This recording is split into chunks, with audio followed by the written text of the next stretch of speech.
रुकिए, क्या आपको भी कभी कभी लगता है कि जिंदगी में सब कुछ गलत हो रहा है? दिन रात की मेहनत के बाद भी सफलता हाथ नहीं लग रही, रिश्ते उलझ रहे हैं और मन हमेशा अशांत रहता है। अगर हाँ, तो आज का ये वीडियो आपको बीच में नहीं छोड़ना चाहिए। आज से 5000 साल पहले कुरुक्षेत्र के मैदान में एक योद्धा भी बिल्कुल इसी तरह हार मानकर बैठ गया था।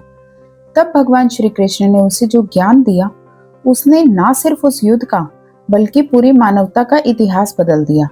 आध्यात्मिक धारा में आपका स्वागत है। आज हम श्रीमद् भगवत गीता के उन 21 अनमोल विचारों को जानेंगे जो आपकी हर परेशानी का सटीक समाधान है। चलिए जीवन को बदलने वाली इस यात्रा की शुरुआत करते हैं। इतिहास गवाह है, जब भी इंसान भविष्य के परिणामों के बोझ तले दबता है तो उसका वर्तमान बिखर जाता है। आज से हजारों साल पहले कुरुक्षेत्र की उस भयानक सुबह को भी यही हुआ था। दुनिया का सर्वश्रेष्ठ धनुर्धर अर्जुन, जिसके नाम से दुश्मन कांपते थे, आज अपने ही रथ पर निहत्था और असहाय बैठा था। क्यों? क्योंकि वो युद्ध शुरू होने से पहले ही उसके परिणामों के बारे में सोचने लगा था। क्या मैं जीतूंगा? क्या मुझे पाप लगेगा? क्या इस खून खराबे का कोई अर्थ होगा? भविष्य की इस डर ने उसकी सारी ताकत सोख ली थी। तब उस महायुद्ध के शोर के बीच ब्रह्मांड का सबसे गहरा और सबसे बड़ा मनोवैज्ञानिक सत्य गूंजा। कर्मण्येवाधिकारस्ते मा फलेषु कदाचन। श्री कृष्ण ने कहा, हे पार्थ, तुम्हारा अधिकार केवल अपने कर्म पर है, उसके फलों पर कभी नहीं। ये सिर्फ एक उपदेश नहीं था, ये इंसान के दिमाग को हैक करने का सबसे प्राचीन और सटीक विज्ञान था। सोचिए, जब एक किसान बीज बोता है तो क्या उसके हाथ में बारिश होती है? क्या मौसम का बदलना उसके नियंत्रण में है? नहीं, उसके नियंत्रण में सिर्फ और सिर्फ बीज बोना और सही समय पर पानी देना है। अगर वो सिर्फ ये सोचकर बीज बोना छोड़ दे कि पता नहीं फसल उगेगी या नहीं, तो वो भूखा मर जाएगा। हम इंसानों की सबसे बड़ी त्रासदी यही है कि हम उस चीज को नियंत्रित करना चाहते हैं जो हमारे हाथ में है ही नहीं, यानी परिणाम। आज के समय में जिसे हम एंजाइटी या तनाव कहते हैं, वो क्या है? वो कुछ और नहीं बल्कि भविष्य के उसी फल की चिंता है। मेरी परीक्षा का क्या होगा? मेरे बिजनेस का क्या होगा? लोग क्या कहेंगे? भगवान कहते हैं, कर्म को एक पूजा समझकर करो। जब तुम परिणाम की चिंता छोड़ देते हो तो तुम्हारा पूरा फोकस, तुम्हारी पूरी ऊर्जा 100% तुम्हारे काम में लग जाती है। और जब काम में 100% ऊर्जा लगती है तो सफलता खुद ब खुद तुम्हारे कदम चूमती है। फल की इच्छा का त्याग करने का मतलब कर्म को छोड़ना नहीं है, बल्कि कर्म के प्रति अपनी आसक्ति को छोड़ना है। जो इंसान ये कला सीख लेता है, वो दुनिया का सबसे स्वतंत्र व्यक्ति बन जाता है। उसे ना हार का डर सताता है, ना जीत का अहंकार भटकाता है। इंसान का सबसे बड़ा और आदिम डर क्या है? मृत्यु, सब कुछ खो जाने का डर। अर्जुन भी इसी डर से लकवाग्रस्त हो गया था। उसे लग रहा था कि वो तीर चलाएगा और जीवन हमेशा के लिए समाप्त हो जाएगा। लेकिन तब श्री कृष्ण ने एक ऐसा रहस्य खोला जिसने मृत्यु के अस्तित्व को ही नकार दिया। नैनम छिदन्ति शस्त्राणि नैनम दहति पावकः। श्री कृष्ण कहते हैं, इस आत्मा को ना तो कोई शस्त्र काट सकता है, ना आग इसे जला सकती है, और ना पानी इसे भिगो सकता है, और ना ही हवा इसे सोख सकती है। ये आत्मा अजर है, अमर है, शाश्वत है। जो मरता है वो सिर्फ शरीर है, आत्मा नहीं। इसे समझाने के लिए श्री कृष्ण ने सबसे सरल और सबसे गहरा उदाहरण दिया। जिस तरह हम अपने पुराने और फटे हुए कपड़े उतारकर नए कपड़े पहन लेते हैं, ठीक उसी तरह ये आत्मा पुराना शरीर छोड़कर एक नई यात्रा के लिए नया शरीर धारण कर लेती है। मृत्यु कोई अंत नहीं है, ये तो बस एक पड़ाव है, कपड़े बदलने की एक प्रक्रिया है। जब आप ये गहराई से समझ लेते हैं कि आप ये शरीर नहीं बल्कि एक अमर आत्मा है, तो जीवन का नजरिया पूरी तरह बदल जाता है। तब आप बीमारियों से, बुढ़ापे से या मृत्यु से नहीं डरते। ये विचार आपको निडर बनाता है।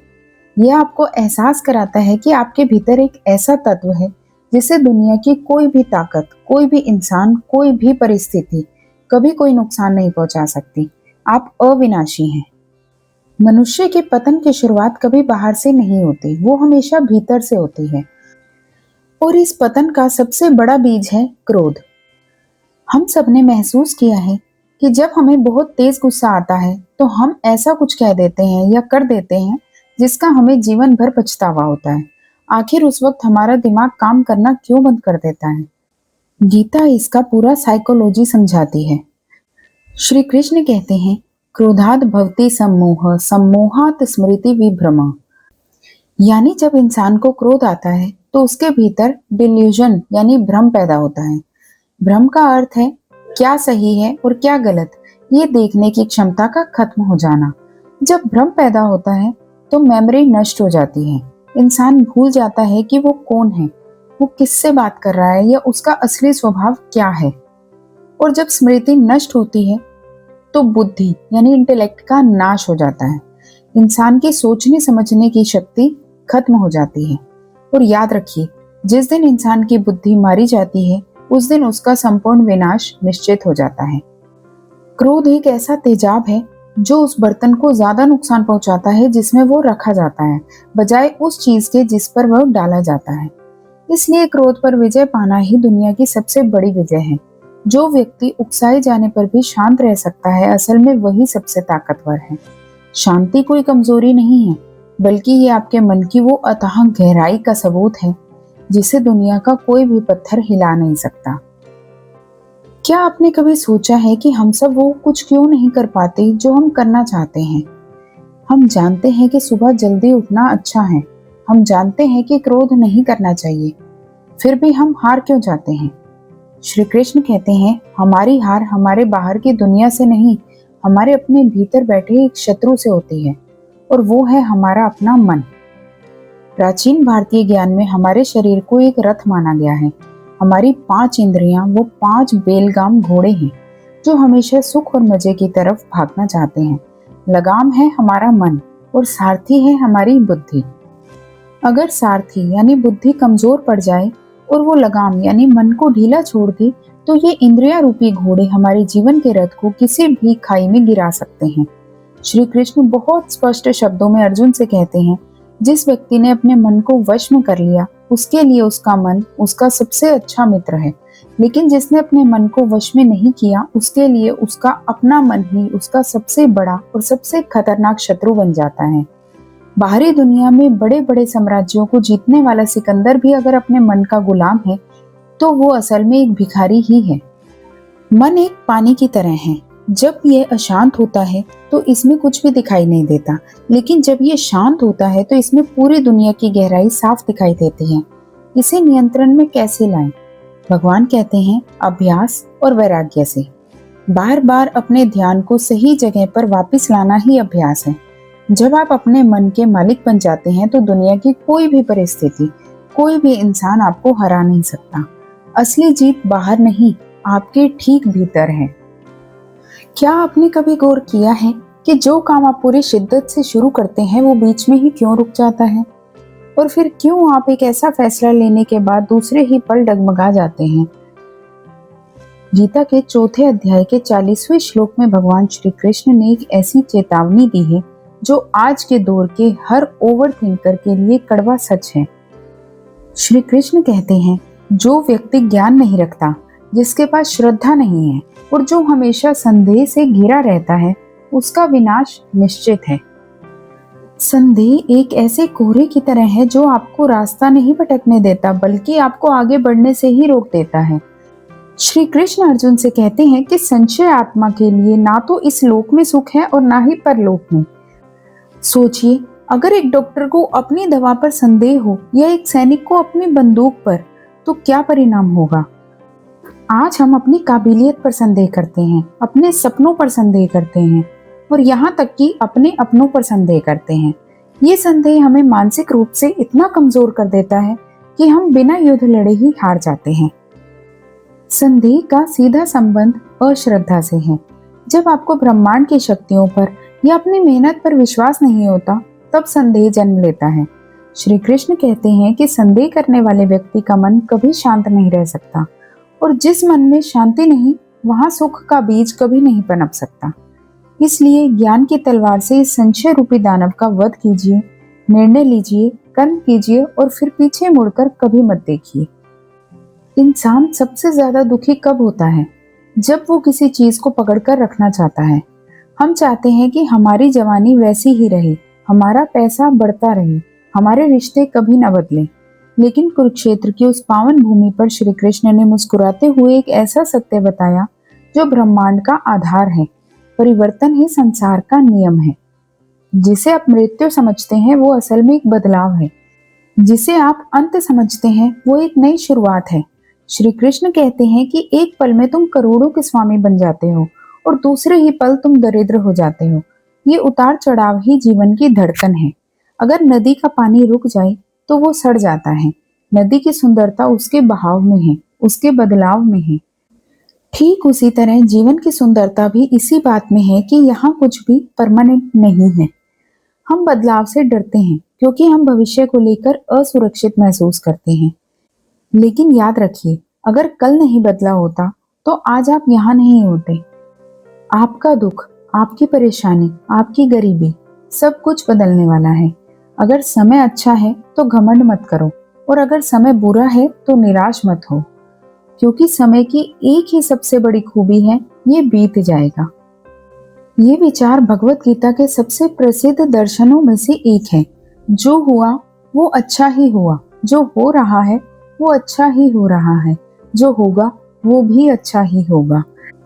सुनने में ये बहुत सरल लगता है, लेकिन इसे गहरे दुख के क्षणों में अपनाना सबसे कठिन है। जब हमारी नौकरी चली जाती है या कोई प्रिय व्यक्ति हमें छोड़ देता है, तब हम ईश्वर से पूछते हैं, मेरे साथ ही ऐसा क्यों? श्री कृष्ण कहते हैं कि हमारी दृष्टि बहुत सीमित है। हम केवल एक छोटा सा हिस्सा देख पाते हैं, जबकि ईश्वर पूरी तस्वीर देख रहा होता है। आपकी आज की असफलता शायद आपको आने वाली किसी बड़ी तबाही से बचा रही हो, या शायद ये आपको उस रास्ते पर ले जा रही हो जहां आपकी नियति आपका इंतजार कर रही है।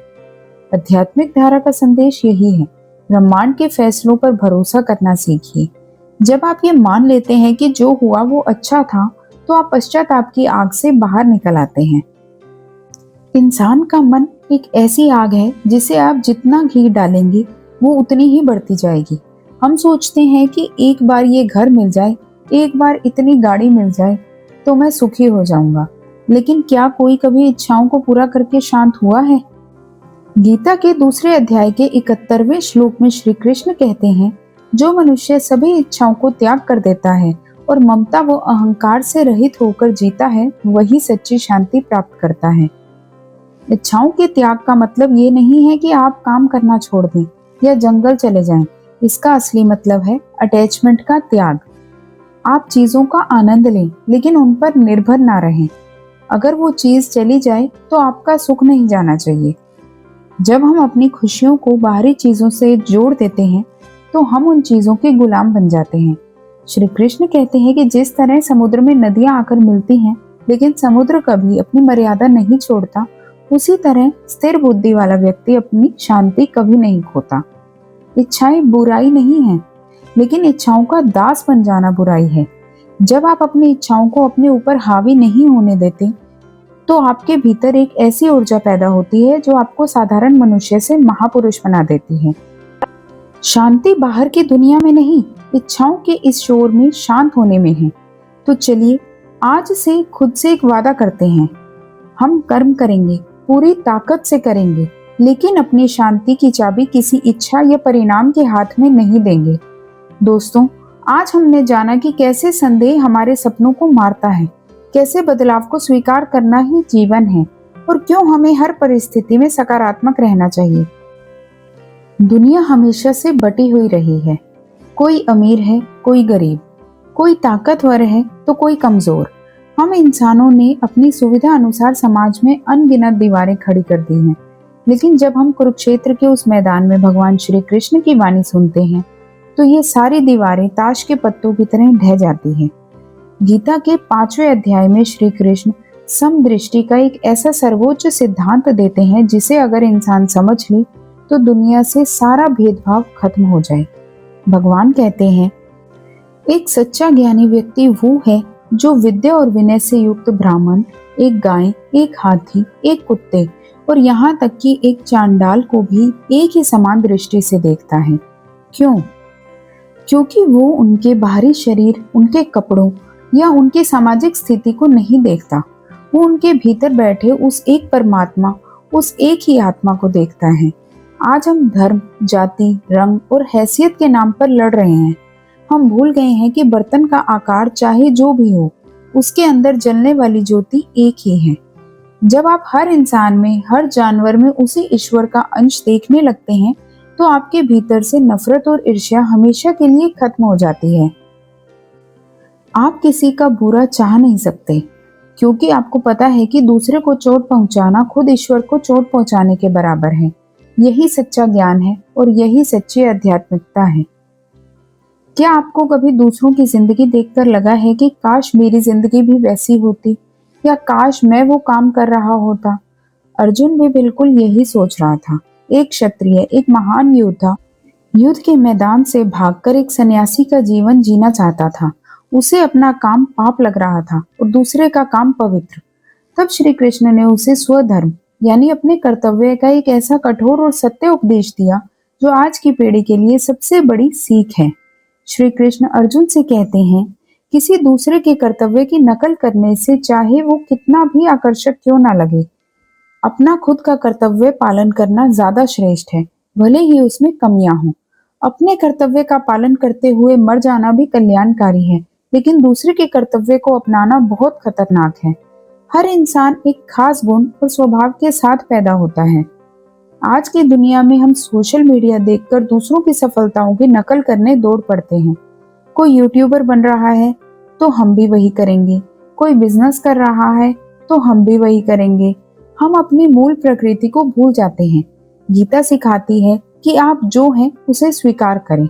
आपका जो आज का काम है, जो आपकी जिम्मेदारी है, उसे पूरी ईमानदारी से निभाएं। जब आप अपनी प्रकृति के खिलाफ जाकर दूसरों की नकल करते हैं तो आपको पैसा या प्रसिद्धि तो मिल जाती है, लेकिन शांति और संतुष्टि कभी नहीं मिलती। दुनिया में बड़े बड़े साम्राज्यों को किसी दुश्मन ने नहीं, बल्कि उनके राजाओं के अहंकार ने खत्म किया है। मैं और मेरा, ये दो शब्द इंसान के सबसे बड़े दुश्मन हैं। मैंने ये किया, ये सब मेरा है, मुझसे श्रेष्ठ कोई नहीं। जब इंसान ये सोचने लगता है तो समझ लीजिए उसके पतन यानी डाउनफॉल की उल्टी गिनती शुरू हो गई है। गीता के 16वें अध्याय में श्री कृष्ण ने अहंकार को आसुरी प्रवृत्ति का सबसे बड़ा लक्षण बताया है। अहंकार एक गुब्बारे की तरह है, जिसे झूठी तारीफों और सांसारिक सफलताओं की हवा फुलाती है, लेकिन सत्य की एक छोटी सी सुई उसे पल भर में खत्म कर सकती है। हम किस बात का अहंकार करते हैं? हमारी सुंदरता जो समय के साथ ढल जाएगी, हमारा पैसा जिसे हम मृत्यु के बाद एक कदम भी आगे नहीं ले जा सकते, या हमारी ताकत जो एक छोटी सी बीमारी से बिस्तर पर आ सकती है। अहंकार इंसान को अंधा कर देता है। वो खुद को ईश्वर मान बैठता है और ये भूल जाता है कि वो तो केवल प्रकृति के हाथों की कठपुतली है। श्री कृष्ण कहते हैं कि कर्तापन का अहंकार, मैं करने वाला हूँ, सबसे बड़ा भ्रम है। सब कुछ प्रकृति के गुणों द्वारा किया जाता है, लेकिन अहंकार से अंधा इंसान सोचता है कि मैं ही करता हूँ। विनम्रता ही महानता की असली निशानी है। जब आप झुकना सीख लेते हैं तो ज्ञान, प्रेम और ईश्वर की कृपा आपके भीतर उसी तरह भर जाती है जैसे घाटी में पानी। जिस दिन आप अपने भीतर से मैं को मिटा देंगे, उसी दिन ईश्वर आपके भीतर प्रकट हो जाएंगे। आज की दुनिया में सबसे महंगी चीज क्या है? सोना, हीरा? नहीं, आज की दुनिया की सबसे अमूल्य और दुर्लभ चीज है शांति। हमारे पास सुविधाएं बढ़ गई हैं, लेकिन सुकून छिन गया है। हमारे फोन स्मार्ट हो गए हैं, लेकिन हमारा दिमाग उलझ गया है। चारों तरफ शोर है, विचारों का शोर, इच्छाओं का शोर, चिंताओं का शोर। इस शोर से बाहर निकलने का रास्ता क्या है? गीता का 6वां अध्याय, जो पूरी तरह से ध्यान योग पर आधारित है, इसका उत्तर देता है। श्री कृष्ण कहते हैं, जिसका मन शांत नहीं है उसे सुख कैसे मिल सकता है? ध्यान, मेडिटेशन कोई जादू नहीं है, ये एक विज्ञान है। ये उसी गंदे पानी वाले जार को एक जगह टिका कर रखने की प्रक्रिया है। जब हम ध्यान में बैठते हैं तो हम अपने विचारों से लड़ते नहीं हैं, हम बस उन्हें देखते हैं और धीरे धीरे बिना किसी कोशिश के हमारे मन का कीचड़ नीचे बैठने लगता है। ध्यान का अर्थ सिर्फ आंखें बंद करना नहीं है, ध्यान का अर्थ है बाहर के ब्रह्मांड से कटकर अपने भीतर के ब्रह्मांड से जुड़ना। भगवान अर्जुन को बताते हैं कि जिस प्रकार हवा रहित जगह पर रखा हुआ दीपक कभी नहीं हिलता, उसी प्रकार ध्यान में बैठे हुए योगी का मन स्थिर हो जाता है। जब आप रोज अपने लिए कुछ समय निकालकर मौन में बैठते हैं, तो आप अपनी उस चेतना से जुड़ जाते हैं जिसे ना तो तनाव छू सकता है, ना ही डिप्रेशन। सच्ची शांति बाहर की दुनिया की किसी उपलब्धि में नहीं, बल्कि आपके अपने भीतर के मौन में छिपी है। इंसान पूरी जिंदगी ईश्वर को मंदिरों में, तीर्थों में और पहाड़ों पर खोजता रहता है। ये सोचता है कि ईश्वर आसमान में बैठा कोई व्यक्ति है जो हमारे कर्मों का हिसाब रख रहा है। लेकिन गीता के 6 अध्याय में श्री कृष्ण ने अर्जुन को एक ऐसा ब्रह्मांडीय सत्य बताया जिसने ईश्वर की पूरी परिभाषा ही बदल दी। श्री कृष्ण कहते हैं, जो मुझे हर जगह देखता है और जो सब कुछ मुझ में देखता है, उसके लिए मैं कभी अदृश्य नहीं होता और वो मेरे लिए कभी अदृश्य नहीं होता। सोचिए, अगर आपको ये गहराई से एहसास हो जाए कि आप जिस हवा में सांस ले रहे हैं वो ईश्वर है, जिस जमीन पर आप चल रहे हैं वो ईश्वर है, और जो व्यक्ति आपके सामने खड़ा है उसके भीतर भी वही ईश्वर धड़क रहा है, तो क्या आप कभी खुद को अकेला महसूस कर सकते हैं? क्या आप कभी डिप्रेशन या अवसाद में जा सकते हैं? बिल्कुल नहीं। ईश्वर हर अणु में, हर कण में मौजूद है। जब ये ज्ञान भीतर उतरता है तो इंसान का अकेलापन हमेशा के लिए खत्म हो जाता है। वो समझ जाता है कि वो इस विशाल ब्रह्मांड का एक अभिन्न हिस्सा है। जब आप हर चीज में ईश्वर को देखते हैं तो जीवन का हर एक काम एक पूजा बन जाता है। तब आप प्रकृति का नुकसान नहीं करते, तब आप जानवरों पर अत्याचार नहीं करते, क्योंकि आपको हर रूप में सिर्फ और सिर्फ एक ही परम सत्ता दिखाई देती है। यही भागवत गीता का अद्वैत ज्ञान है। ईश्वर आपसे अलग नहीं है, ये आपके भीतर है। आज का इंसान सबसे ज्यादा किस चीज से परेशान है? डर से। बीमारी का डर, बुढ़ापे का डर, नौकरी जाने का डर, अपमान का डर और सबसे बड़ा मृत्यु का डर। ये डर हमें अंदर ही अंदर खोखला कर देता है। गीता के 16वें अध्याय में श्री कृष्ण ने दैवीय संपदा के जो लक्षण बताए हैं, उनमें सबसे पहला शब्द है अभय, यानी पूर्ण रूप से निडर हो जाना। हमें डर क्यों लगता है? क्योंकि हमें लगता है कि हमारे जीवन की कमान हमारे अपने हाथों में है और हम उसे संभाल नहीं पाएंगे। जिस पल आप ये मान लेते हैं कि इस ब्रह्मांड को चलाने वाली शक्ति आपके साथ है, उसी पल आपका सारा डर खत्म हो जाता है। जब उस अदृश्य पिता का हाथ आपके हाथों में होता है तो भविष्य का कोई भी अंधेरा आपको डरा नहीं सकता। डर का जन्म पकड़ कर रखने से होता है। श्री कृष्ण कहते हैं कि जब तुम परिणामों को, अपनी इच्छाओं को और इस भौतिक शरीर को पकड़ कर रखते हो तो तुम हमेशा डरे रहोगे। लेकिन जब तुम ब्रह्मांड के प्रति पूर्ण समर्पण कर देते हो, जैसे पानी में डूबता इंसान जब खुद को ढीला छोड़ देता है तो पानी उसे बचा लेता है, ठीक वैसे ही जब तुम ईश्वर पर सब कुछ छोड़ देते हो तो तुम दुनिया के सबसे निडर इंसान बन जाते हो। आज के युग में हमारे पास सूचना का अंबार है। इंटरनेट पर दुनिया भर की जानकारी है। लोगों के पास बड़ी बड़ी डिग्रियां हैं, लेकिन क्या इस सूचना को ज्ञान कहा जा सकता है? श्री कृष्ण गीता के 18वें अध्याय में ज्ञान की एक बिल्कुल अलग और गहरी परिभाषा देते हैं। वे कहते हैं, वो ज्ञान सात्विक है जिसके द्वारा मनुष्य अलग अलग दिखने वाले सभी जीवों में एक ही अविनाशी और अखंड परमात्मा को देखता है। सच्चा ज्ञान ये नहीं है कि आपको कितने श्लोक याद हैं या आपने कितनी किताबें पढ़ी हैं। सच्चा ज्ञान ये देखना है कि ये दुनिया जो इतनी अलग अलग दिखती है, कोई इंसान है, कोई जानवर है, कोई पेड़ है, इन सब डाइवर्सिटी के पीछे एक ही अखंड ऊर्जा काम कर रही है। जब सफेद रोशनी प्रिज्म से गुजरकर 7 रंग बन जाती है तो अज्ञानी उन 7 रंगों को अलग अलग मानता है, लेकिन ज्ञानी जानता है कि मूल रूप में वे सब एक ही सफेद रोशनी है। जिस दिन इंसान इस एकता को समझ लेता है, उस दिन उसका अहंकार, उसकी ईर्ष्या और उसका क्रोध अपने आप खत्म हो जाता है, क्योंकि तब उसे समझ आ जाता है कि दूसरे व्यक्ति को धोखा देना असल में खुद को ही धोखा देना है। यही भागवत गीता का सर्वोच्च सात्विक ज्ञान है। पानी की बूंद एक ही थी, लेकिन उसका भविष्य इस बात से तय हुआ कि वो गिरी कहाँ। गीता के 2 अध्याय में श्री कृष्ण अर्जुन को बताते हैं कि कैसे पतन की शुरुआत केवल संगति और ध्यान से होती है, अर्थात विषयों के बारे में सोचने से उनमें संगति यानी अटैचमेंट हो जाती है। संगति से इच्छा पैदा होती है और इच्छा पूरी ना होने पर क्रोध जन्म लेता है। हम सोचते हैं कि हम बहुत मजबूत हैं और किसी बुरे इंसान या बुरी आदत का हम पर कोई असर नहीं होगा, लेकिन इंसान का दिमाग एक स्पंज की तरह है। आप जिन 5 लोगों के साथ सबसे ज्यादा समय बिताते हैं, आप जाने अनजाने में उनके विचार, उनकी आदतें और उनकी ऊर्जा को अपने अंदर सोखने लगते हैं। अगर आप नकारात्मक या शिकायत करने वाले लोगों के साथ रहते हैं, तो आप भी सकारात्मक नहीं बन सकते। इसलिए सत्संग को इतना महत्व दिया गया है। जब आप उन लोगों के साथ बैठते हैं जो शांत हैं, जिनके विचार ऊंचे हैं, जो ईश्वर से जुड़े हैं, तो उनके ऊर्जा रूपी चुंबक आपके भीतर के लोहे को भी चुंबक बना देती है। आपकी संगत आपका भविष्य तय करती है। अगर जीवन में आगे बढ़ना है तो अपने आसपास का घेरा बहुत सोच समझकर चुनिए, क्योंकि युद्ध केवल हथियारों से नहीं बल्कि विचारों से जीते जाते हैं।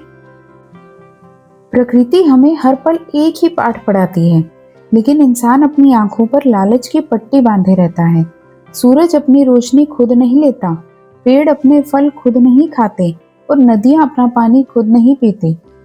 भगवत गीता के 3 अध्याय में भगवान श्री कृष्ण इसी ब्रह्मांडीय नियम को कर्म योग कहते हैं। जब हम बिना किसी स्वार्थ के, बिना किसी लाभ की उम्मीद के दूसरों के लिए कुछ करते हैं, तो वो साधारण कर्म नहीं रह जाता, वो यज्ञ बन जाता है। आजकल सेवा भी एक व्यापार बन गई है। हम 10 रुपए का दान करते हैं और चाहते हैं कि दुनिया हमें महान कहे, लेकिन श्री कृष्ण कहते हैं कि जिस सेवा में मैं और मेरा नाम जुड़ गया, वो सेवा व्यर्थ है। निष्काम कर्म का अर्थ है एक हाथ से दान देना और दूसरे हाथ को पता भी ना चले।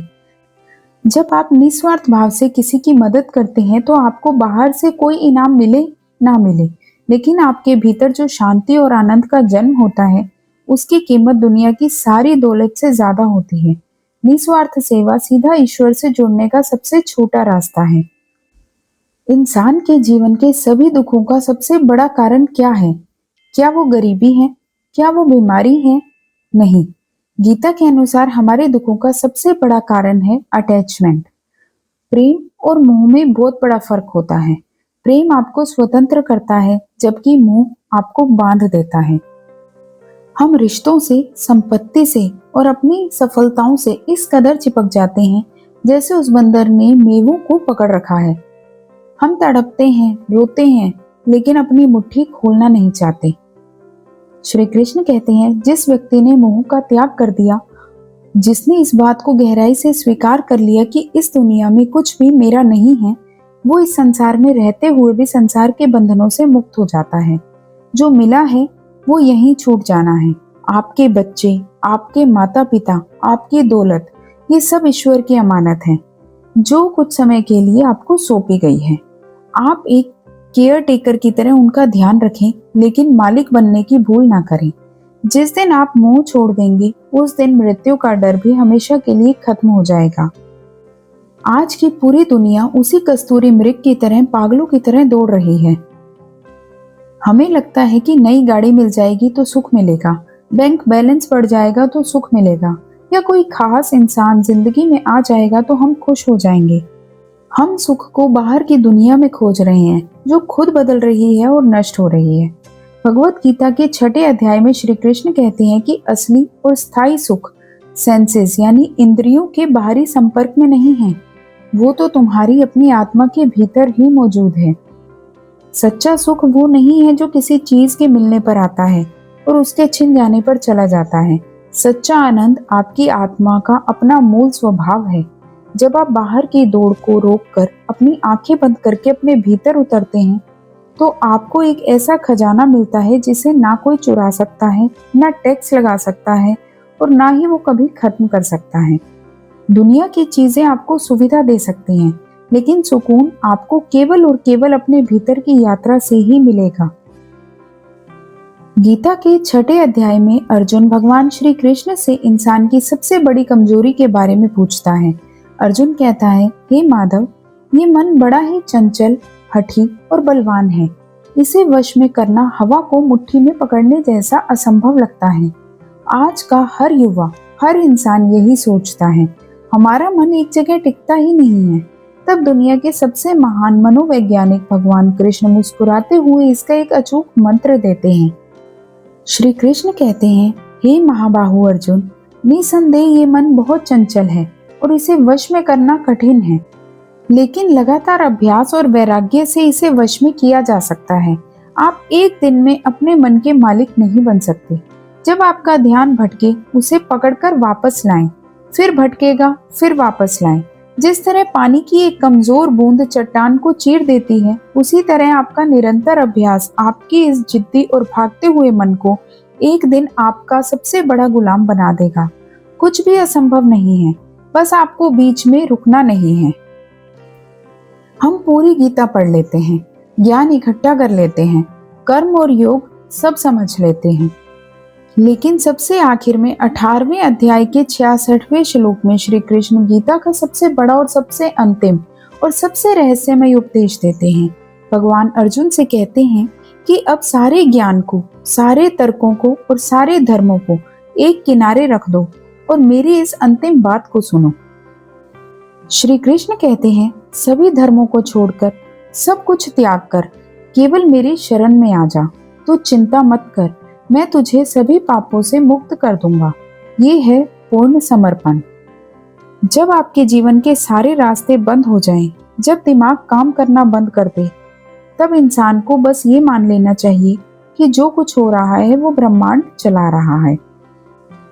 आप अपने जीवन की ड्राइविंग सीट से हट जाएं और भगवान को अपना सारथी बनने दें। जिस दिन आप अपना अहंकार त्याग कर उस परम सत्ता के चरणों में गिर जाते हैं, उस दिन गीता पूरी हो जाती है और आपके जीवन का हर संघर्ष अनंत शांति में बदल जाता है। कुरुक्षेत्र के उस ऐतिहासिक मैदान में दिया गया ये ज्ञान केवल अतीत का एक पन्ना नहीं है, बल्कि ये आपके और हमारे जीवन का सबसे बड़ा सत्य है। भागवत गीता के ये 21 विचार सिर्फ सुनने के लिए नहीं है।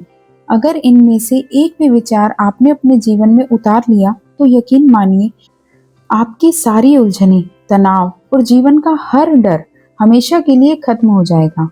आज के इन 21 उपदेशों में से किसी एक विचार ने आपकी आत्मा को सबसे ज्यादा छुआ? एकांत में बैठकर उस पर गहराई से विचार जरूर कीजिएगा। आध्यात्मिक धारा की इस जीवन बदलने वाली यात्रा में हमारे साथ अंत तक बने रहने के लिए आपका हृदय से आभार। फल की चिंता छोड़कर बस अपने श्रेष्ठ कर्म करते रहिए। ईश्वर हमेशा आपके साथ है। हम फिर मिलेंगे एक नए और गहरे सत्य के साथ। तब तक के लिए जय श्री कृष्ण।